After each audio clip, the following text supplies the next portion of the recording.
अस्सलाम वालेकुम। वालेकुम सलाम जी। मुल्तान की ट्रैफिक के हवाले से आप क्या कहना चाहेंगे? मुल्तान में ट्रैफिक का फ़्लो है काफ़ी ज़्यादा, और इस हवाले से ज़िली इंतज़ामिया और हमारे अफसरान मिल के कोशिश कर रहे हैं कि रोड इंजीनियरिंग को बेहतर किया जाए। जैसे आप देख रहे हैं कि ये 9 नंबर पे काम हो रहा है और मोसन रोड पे जो कट वगैरह है कुछ ख़त्म कर रहे हैं, कुछ बना रहे हैं ताकि आवाम की सहूलत रहे। तो इस हवाले से ट्रैफिक का रश ज़्यादा होता है, स्पेशली जो स्कूल का टाइम होता है, छुट्टी का टाइम होता है, उस टाइम फिर हम ज़्यादा मेहनत हमें करनी पड़ती है।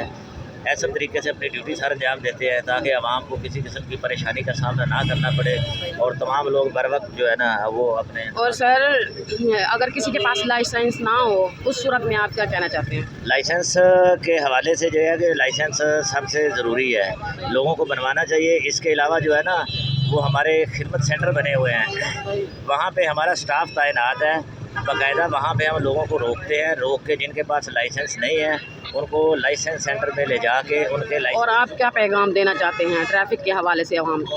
हम लोगों को यही पैगाम देना चाहते हैं कि ट्रैफिक कवानीन की पाबंदी करें, स्पेशली जो हेलमेट है, हेलमेट का इस्तेमाल ज़्यादा करें, क्योंकि हेलमेट ना होने की वजह से खुदा न खास्ता कोई हादसा होता है तो डायरेक्ट सर पे चोट लगती है, हेड इंजरी जो है वो ज़्यादा नुकसानदेह होती है। इसके अलावा जहाँ पे ट्रैफिक सिग्नल्स हैं वहाँ उनकी वायलेशन ना करें, उनकी पाबंदी करें। मैं हूँ Shahjahan Sajjad, city reporter 11 news Multan. बस हो गया।